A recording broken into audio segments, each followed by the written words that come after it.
Sea of Galilee is one of the most beloved spots in Israel, for it is in the villages about its shores that Jesus spent most of his adult life and ministry.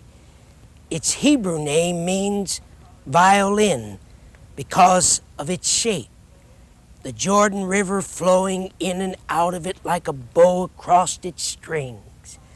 It was on this body of water that Jesus climbed into a boat and pushed out from the land that he might better speak to the multitudes on the shore.